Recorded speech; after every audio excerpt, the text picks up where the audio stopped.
ہمارے محلے میں ایک عجیب واقعہ ہوا.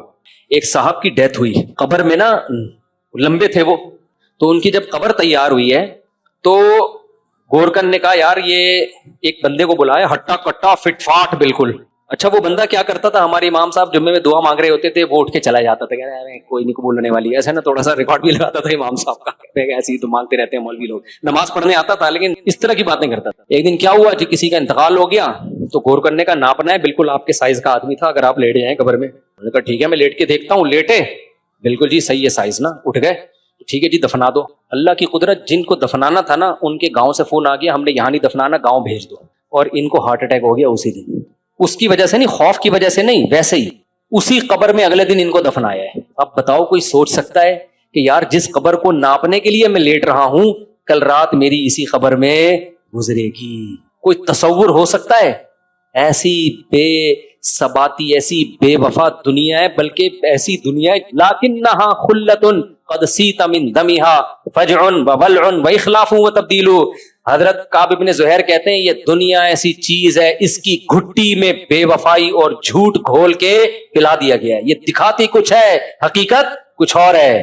دکھائے گی آپ کو ایسے ایسے دنیا کا آپ کو اس نے بادشاہ بنانا ہے, اور ایسے منہ موڑے گی نا چند سیکنڈوں کے اندر, 2 ٹکے کی نہیں چھوڑے گی آپ کو. اس لیے اس دنیا کو زیادہ لفٹ کرانے کی ضرورت نہیں ہے. جو گاڑیوں میں گھوم رہا ہے, فخر کر رہا ہے, بنگلے گاڑی, بولا اپنی پجامے میں رہے, تھوڑے دنوں میں کہاں ہوگا؟ قبر میں ہوگا, مٹی میں ہوگا. تبھی تو نبی نے کہا قبرستان جایا کرو کبھی کبھار, ان کو دیکھا کرو کیسی گزر رہی ہے, ٹھیک ہے نا, وہاں جا کے تمہیں بھی خیال آئے گا کل ہم نے بھی کہاں آنا ہے. یا میں ایک دم قبرستان گیا تو ہمارے ساتھ 2 احباب بھی تھے, میں نے کہا ہم بھی آنے والے ہیں. پھر میں نے گھر آ کے بھی بتایا, میں نے کہا پٹے پہ لیٹنا ہے تھوڑے دنوں میں. لوگ گھر والے کہنے کیا باتیں کر رہے ہو بھائی, کوئی اچھی بات کرو. میں نے کہا اس کو ایکسپٹ کر لو, پھٹا سب کے لیے بھائی. کس کے لیے؟ سب کے لیے. تو سب نے لیٹنا ہے پھٹے پہ. کیا خیال ہے بھائی؟ کسی نہ کسی طریقے سے انتقال تو ہونا ہے نا. پورے وٹامن لے کے لوگ چل رہے ہوتے ہیں, میں نے دیکھا ہے. ڈائٹ پلان ڈاکٹر نے بتایا, اتنے وائٹامن ڈی کے کیپسول لینے آپ نے, اتنے وائٹامن K2 تاکہ وہ وائٹامن ڈی کو ایبزارب کر سکے. K2 بھی کھا لیا, وائٹامن ڈی بھی, اور وائٹامن سی کی اتنی کوانٹٹی, اور کیلوریز آپ نے نا اتنی ڈبے پہ لکھ کے, اتنا واچ لگیے. تو یہ سیمسنگ واچ اس چکر میں نہیں ہے, تو یہ صرف سلپ ناپنے کے لیے. تو یہ اتنی کیلوریز لے کے پورا فٹ, ایک دم باڈی فٹ, ٹرک کو چل کے چلا گیا. نہیں آئی بات؟ پوری ایک دم سیٹ اپ سے چل رہے تھے. ڈاکٹروں کے مشورے کے, ڈاکٹر خود اپنے مشورے پر اتنا عمل نہیں کر رہا تھا جتنا یہ ڈاکٹر کے مشورے پر عمل کر. گھر سے باہر نکلے, پتا چلا یہ ڈھکن بھی غائب ہے. وہ سمجھے کہ ڈھکن ہے, پاؤں رکھا ڈھکن سمجھ کے, وہاں ڈھکن نہیں تھا. کیا خیال ہے بھائی؟ اس کا کوئی وٹامن سے تعلق ہے؟ آپ سمجھتے ہو امریکہ میں حادثے نہیں ہوتے؟ بھائی وہاں بھی بہت حادثے ہوتے ہیں. جاپان میں حادثے نہیں ہوتے؟ میرے ذہن میں جاپان کا ایک امیج تھا, اور ابھی بھی ہے, وہ بڑی اسٹیبل اور آرگنائز قوم ہے, ہر چیز تمیز سے ہوتی ہے, حادثات کا ریشو بالکل بھی نہیں ہے. میں ٹوکیو لینڈ کیا ہوں, اگلے دن ٹوکیو میں جہاز تباہ ہو گیا. ہم ٹوکیو میں ہی تھے. کیسے تباہ ہوا ہے؟ جہاز کھڑا ہوا ہے, دوسرا جہاز آ کے دوڑ کر کے مارتا ہوا چلا گیا, اس کو پیلتا ہوا نکل گیا. ابے بھائی تم تو جاپانی ہو یار. جب جہاز لینڈ کر رہا تھا اوپر سے, یہ کوئی چھانگا مانگا کے ایئرپورٹ تھوڑی ہے چیچا وطنی کا, یہ کہاں کا ایئرپورٹ ہے؟ جاپان کا, اور وہ بھی ٹوکیو کا. جہاز لینڈ کر رہا ہے, کوئی فنی خرابی بھی نہیں ہے, ہم کہیں دوسری کمپنی کا مسئلہ ہے. جہاز لینڈ کر رہا ہے, فوراً نیوز چلی کہ بھئی ایک جہاز تباہ ہو گیا, اتنے لوگ مر گئے. کیسے مر گیا بھائی؟ یہ جاپان ہے, اس میں کیوں مرے؟ ایئرپورٹ میں اتنی بدنظمی. بھائی ایسے مرے کہ اصل میں ایکچولی جب جہاز نے لینڈ کیا تو ایک اور رن وے پہ کھڑا ہوا تھا. پورا جہاز نہیں تھا, آدھا رن وے پہ تھا, آدھا باہر تھا. کوئی چائے پینے کے سلسلے میں کچھ خیال آیا ہوگا اس کو, پتہ نہیں کوئی میٹر گھوم گیا ہوگا, وہ اترا ہے اور ہٹ کر کے وہ چھوٹے جہاز کے تو پر اڑا دیا اس نے, سارے ہی مر گئے اس میں. بڑے جہاز میں آگ لگی تو اگر ہماری لگتی تو ہم سب جل چکے ہوتے, لیکن وہ تمیز کی قوم ہے تو انہوں نے جو لوگوں کو ہدایات دی نا, لوگوں نے لائن بنا کے جہاز کے دروازے سے نکلے, سب بچ گئے. ہمارے یہاں تو شاید جب اعلان ہوتا نا جہاز میں آگ لگ گئی ہے تو جس کو جہاں سے موقع ملتا بھاگ کے دروازے کو پھنسا دیتا, اور کسی کی بھی جان نہ. وہ تمیز کی قوم تھی تو جو بڑے جہاز میں سب بچ گئے, لائن لگا کے نکلے آرام سے, جلد بازی نہیں کی انہوں نے کہ بھئی آگ لگ رہی ہے لیکن جو آرڈر ہے ہم نے اس کو فالو کرنا ہے, تو تمیز سے سارے نکل گئے. لیکن چھوٹے جہاز کو جو ہٹ کیا ہے نا بڑے نے آ کے, اب وہ چھوٹے جہاز میں جیپنیز پائلٹ تھے اور وہ زلزلہ آیا تھا اس کی مدد کے لیے جا رہے تھے. ان کے سارے وٹامن ٹیسٹ ہوئے تھے, بلڈ ٹیسٹ ہوا تھا, آئرن کی کمی تو نہیں ہے. کیا خیال ہے بھائی؟ جو چھوٹے جہاز میں لوگ بیٹھے ہوئے تھے, پائلٹ کی آئی ٹیسٹ 6/6 ہے, شوگر اوکے کی رپورٹ, اگر کوئی انشورنس والا وہاں سروے کے لیے آتا, کہتا ہے اس کمبخت نے 150 سال کم از کم جینا, اس کی فوراً بیمہ پالیسی کرواؤ, سب کچھ اوکے کی رپورٹ تھی, بیٹھے ہوئے تھے, زلزلہ آیا اس میں بچ بھی گئے تھے. کمال کی بات یہ, زلزلہ آیا اس میں بچ بھی گئے تھے, شکر ادا کر رہے تھے خدا کا کہ گاڈ چنگ پاؤں کی چاپاں, ہم لوگ کو تو نے بچا لیا. اللہ نے کہا بیٹا بچا نہیں لیا, تمہیں ابھی موت کے منہ میں لے کے جا رہا ہوں میں, تم ذرا ایئرپورٹ پہ پہنچو تو صحیح, دوسرا جہاز آ کے تمہیں ہٹ کرے گا, تمہارے پرخچے اڑا دے. وہ تو بیٹھے بیٹھے گئے ہیں دوسرے جہان میں, اتنا بھی نہیں موقع ملا کہ وٹامن کی کوئی کمی ٹیسٹ تو کر لیتے. بھائی وٹامن کی کمی ہوتی ہے, ٹیسٹ کرتا ہے آدمی, اس کو پورا کرنے کی کوشش کرتا ہے نا. بیٹھے ہوئے دوسرا جہاز آیا, اڑاتا ہوا نکل گیا. وہ کہہ رہے ہیں ایسے وٹامن کا کیا کرنا ہے بھائی ہم نے. برزخ میں جا کے وہ رپورٹیں دکھا رہے ہوں گے فرشتوں کے, یار اس بندے کو تم نے مارا, لگ رہا ہے کہ اس کی موت آئے. تو فرشتے کہے گا یہ رپورٹیں رکھ اپنے پاس, ہمارے پاس بڑی اس سے بھی اچھی اچھی رپورٹوں والے آئے ہوئے ہیں, اس سے بھی اچھی اچھی رپورٹوں والے ہمارے پاس پڑے ہوئے ہیں. دوسری خبر میں دیکھ ان کے چترول تجھ سے زیادہ لگ رہے ہیں.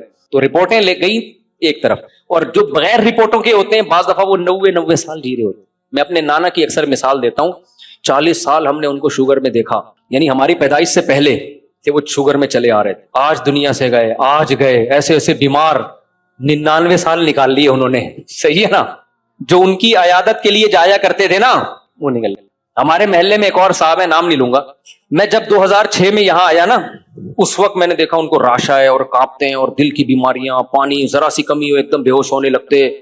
مجھے لگا یہ آج گئے کل گئے, آج گئے کل گئے, آج گئے کل گئے. اور وہ بھی یہ کہ میں تو بس جا رہا ہوں, میں تو بس مرنے والا ہوں. ہیٹ اسٹروک نہیں ہوا تھا جب رمضان میں چند سال پہلے روزے میں نے ان کو منع کیا آپ روزہ مت رکھو, آپ کو پانی, ان کی ذرا سی کمی ہو جائے نا پانی کی, وہ فوراً مرنے لگتے ہیں, ہر وقت پانی کی بوتلیں لے کے گھومتے ہیں وہ.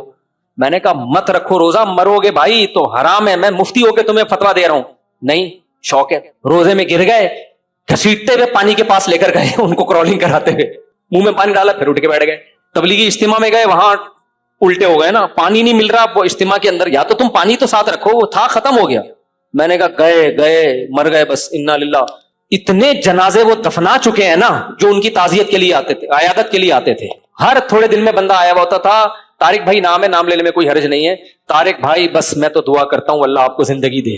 1 مہینے بعد اعلان ہوتا ہے جو صاحب آئے تھے نا ان کا انتقال ہو گیا. ان کا کیا ہو گیا؟ ابھی 1 ہفتہ پہلے میں نے ان کو فون کیا, کہتے ہیں مفتی صاحب بس میں تو جانے والا ہوں. میں نے کہا طارق بھائی رپورٹ یہ کہتی ہے کہ میں چلا جاؤں گا, آپ نہیں جاؤ گے انشاءاللہ, اللہ برکت دے اور عمر.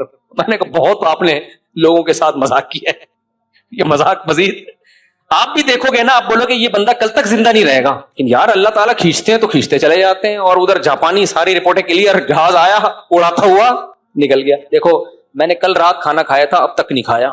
فٹ فاٹ چل رہا ہوں کہ نہیں چل رہا؟ آپ مذاق سمجھ رہے ہوں گے, میں حقیقت بتا رہا ہوں. گارڈوں کے ساتھ میں نے کل رات کھانا کھایا ہے 10 بجے, اور ابھی کیا بج رہا ہے 9 بج رہے, اب تک نہیں کھایا میں نے کھانا. بالکل فٹ فاٹ. کوئی کمزوری محسوس سی بھی ہو رہی ہے آپ کو؟ کھجور کھائیے, میں نے صبح بھی کھائی تھی تھوڑی سی, 6-8-10 دانے کھجور کے, اور ابھی مغرب میں کمزوری تھوڑی سی محسوس تو کھجوریں کھا لی, اور وہ لیمن والا شربت شہد ملا کے پورا گلاس بھر کے پی لیا, متصل الا لیا, شربت کھا لیا, کھجور کھا لیا. اتنی سی بھی اللہ کی قسم اٹھا کے کہہ رہا ہوں ویکنس محسوس نہیں ہو رہی. آپ سمجھ رہے مفتی صاحب کی ہیلتھ کوئی بہت ہی خاندانی ہے, ایسا بالکل بھی نہیں ہے. وہی ہے جیسے آپ ہیں, کچھ چیزیں ہم نے کھوپڑی میں خامخواہ کی مسلط کر لی ہیں. سمجھ رہے ہو کہ نہیں سمجھ رہے ہو؟ اور زیادہ اچھا کھانا کھایا ہوا ہوتا پھر اتنا اچھا نہیں ہوتا. تو آپ کہیں گے اتنے نیک کہ کھانا کیوں نہیں کھایا, ٹائم نہیں ملا, یا کچھ مصروفیت ہو گئی ہوگی, یا کیا ہوا ہوگا, وہ ایک الگ کہانی ہے. لیکن غربت کی وجہ سے ایسا نہیں ہے. کل آپ ایسا نہ ہو کچھ زکات پکات لا کے دیں سب میری پراٹھا کھا لینا. میں صرف آپ کو سمجھانے کے لیے کہ جتنا ہم کھا رہے ہیں, دیکھو رات کو میں نے 10 بجے کھانا کھایا, ان کے ساتھ گوشت تھا وہ قربانی کا, انہوں نے بڑا مزیدار بنایا ہوا تھا, کھا لیا بس. تو رات کو نیند تو آج کل کراچی میں آ نہیں رہی ہے کسی کو.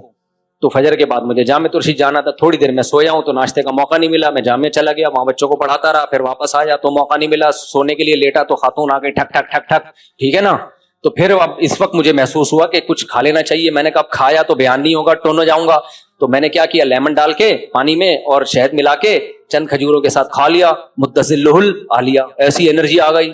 ابھی کچھ بالکل بھی دل نہیں کر رہا کھانے کا. ہاں گھر میں بول دیا کہ پکا دینا, ایسا نہ ہو کہ زیادہ نہ ہو جائے. تو میں نے ان سے کہا, میں نے کہا بھائی اس کے بعد کیا ہوگا, آپ کا کھانا پینا بند. تو سوکھی روٹی صبح چائے میں ڈبو کے کھانا, 3 دن محسوس ہوگا کہ غلط ہو رہا ہے آپ کے ساتھ. اس کے بعد اس روٹی سے آپ کو ایسی محبت ہو جائے گی. میں نے روٹی اور چائے کے ساتھ 90 سال لوگوں کو جیتے ہوئے دیکھا ہے.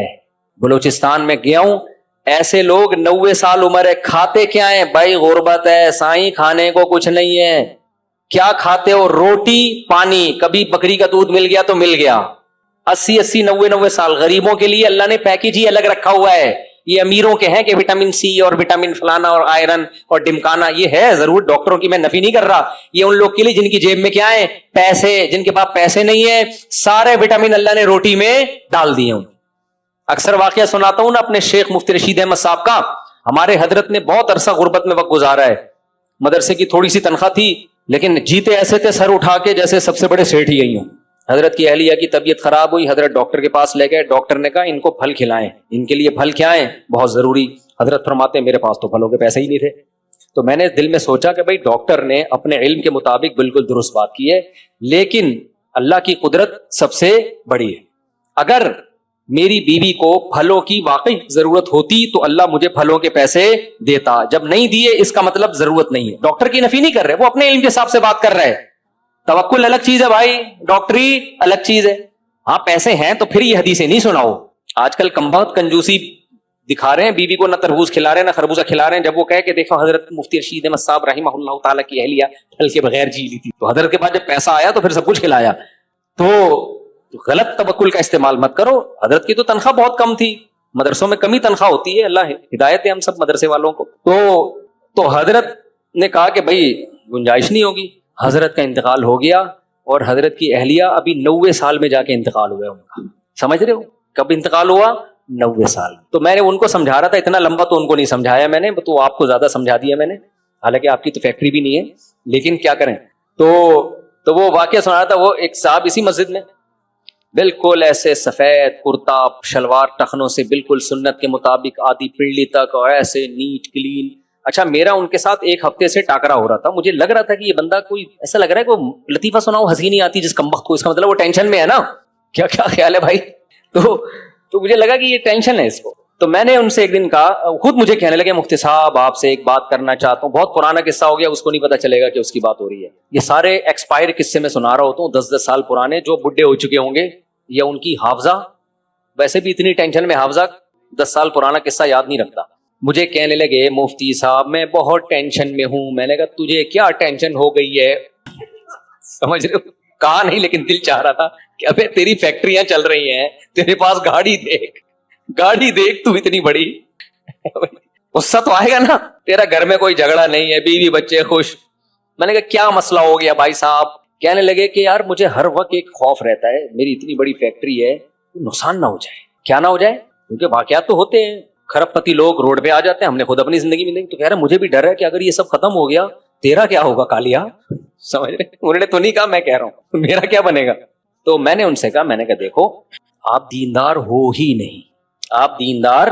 میں نے کہا آگ لگ جائے گی, ٹماٹر بیچو گے, کہہ رہے ہیں بیوی گزارا نہیں کرے گی. میں نے کہا کوئی بات نہیں, غریب لڑکی ٹماٹر والے کی بیٹی سے شادی کر لینا, کیا خیال ہے بھائی؟ یہ والی خلا لے کے چلی جائے گی, کوئی بات نہیں, بچے دفع ہو جائیں گے. ایسے بچوں کا کرنا کیا ہے بھائی, جو تم باپ کی غربت میں باپ کو باپ ہی نہیں مان رہے, کوئی بات نہیں. ویسے بھی بچے قبر میں دفنا کے چلے جاتے ہیں کہ نہیں چلے جاتے؟ بھی چلے جاتے ہیں. اور ان ہر مصیبت پہ جو ٹینشن ہوگی اجر کون دے گا اس پہ؟ اللہ دے گا. کیونکہ نیچرلی پھر بھی ہوتی ہے ٹینشن. میں یہ نہیں کہہ رہا کوئی پتھر کا بنا ہوا ہے. یعقوب علیہ السلام کو ٹینشن ہوئی تھی کہ نہیں ہوئی تھی بچے کے بچھڑنے پر, لیکن اس میں اجر کس نے دیا؟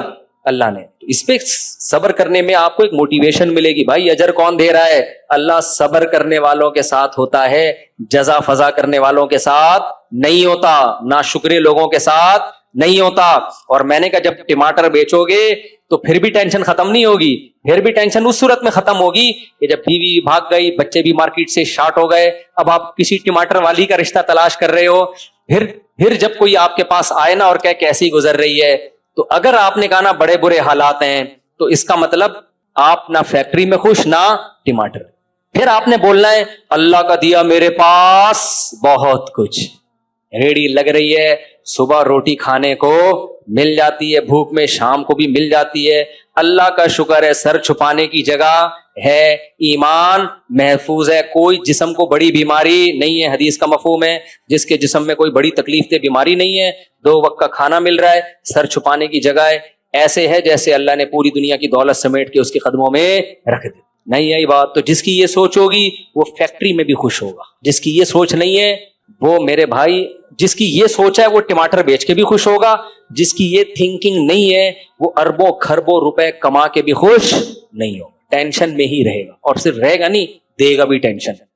جو خوش ہوتا ہے خوشیاں دیتا ہے, جو خود کم بہت عذاب میں ہو وہ لوگوں کو خوشیاں کہاں دے گا. تبھی تو ٹینشن والے لوگوں کے پاس زیادہ بیٹھا نہ کرو, صحیح ہے نا.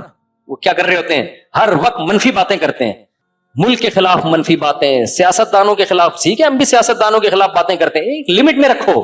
یاد رکھو اتنا برا کوئی نہیں ہوتا جتنا ہم سمجھ رہے ہوتے ہیں. ہم کو ہر چیز میں مبالغہ کرتے ہیں, جتنا برا ہے اس سے تھوڑا سا کم کر لو. تو تھوڑی سی اچھی اچھی باتیں بھی کیا کرو. ہر وقت نیگیٹو باتیں, وہ یہ کھا گیا, وہ یوں کھا گیا, وہ یہ کر دیا, وہ فلانا کر دیا. کبھی کوئی اچھی منہ سے پھوٹ لیا کر یار, کوئی اچھی بات بھی نکال لیا کر بھائی. جب بھی تیرے پاس بیٹھو اس نے یہ کر لیا, اس نے. کچھ لوگوں کے پاس بیٹھو نا, ملک تو کبھی بھی ٹھیک نہیں ہوتا بھائی. جیسے پہلے تھا 70 سال کے بعد بھی ایسے ہی رہنا ہے. تو آپ اپنی منہ کو ٹیڑھا میڑھا کر کے اپنے منہ کو کیوں خراب کر رہے ہو بھائی, کیا خیال ہے. ہمارے ایک استاد ہیں, انہوں نے بتایا کہ پاکستان میں فلاں کام بہت اچھا ہو گیا. دوسرے نے کہا کیا ہے اس سے کیا فائدہ. انہوں نے کہا کبھی منہ سے نا کوئی خوشی کی بات, شاید یہ بولا کہ ڈالر اسپیڈ سے مہنگا ہو رہا تھا, رک گیا ہے.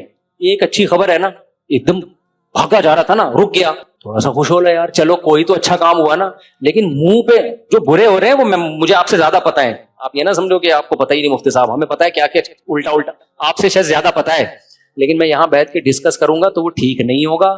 آپ کے سر پہ جتنے بال ہیں اور زیادہ اڑ جائیں گے. کیا کرنا ہے بھائی ایسی ٹینشن کا. ہمیں تو بھائی ملک سے محبت ہے, ہر قیمت پہ ہم نے ملک کو بچانا ہے, پازیٹیوٹی کو پھیلانا ہے. ہاں کوئی احتجاج ہے اعتدال کے ساتھ ریکارڈ کر, جیسے ہم نے سندھ حکومت کے خلاف ریکارڈ کروایا نا, اب بھی ریکارڈ کروا رہے. لیکن اتنا ہر وقت منفی منفی منفی منفی منفی منفی, اس سے خدا کی قسم کوئی ٹھیک نہیں ہوتا. آپ کی کھوپڑی تھوڑے دنوں میں کیا ہو جاتی ہے, خراب ہو جاتی ہے, دماغ الٹا ہو جاتا ہے, پاگل ہو جاتا ہے آدمی. تو اللہ تعالی ہمیں سمجھنے کی عمل کی توفیق عطا فرمائے. اللہ نے کیا فرمایا, جلد بازی ٹھیک نہیں ہے. تو جلد بازی کا ایک مظہر کیا ہے, جب پیسہ آئے تو اللہ کی راہ میں خرچ کرو, اور جب غربت ہو تو کیا کرو, صبر کرو, جزا فضا نہ کرو, ہر وقت رونا دھونا پیٹنا یہ مت کرو. اللہ تعالیٰ سمجھنے کی عمل کی توفیق عطا فرمائے. نماز کے بعد تھوڑی دیر سوال جواب کا سیشن ہوگا, جو بیٹھنا چاہے.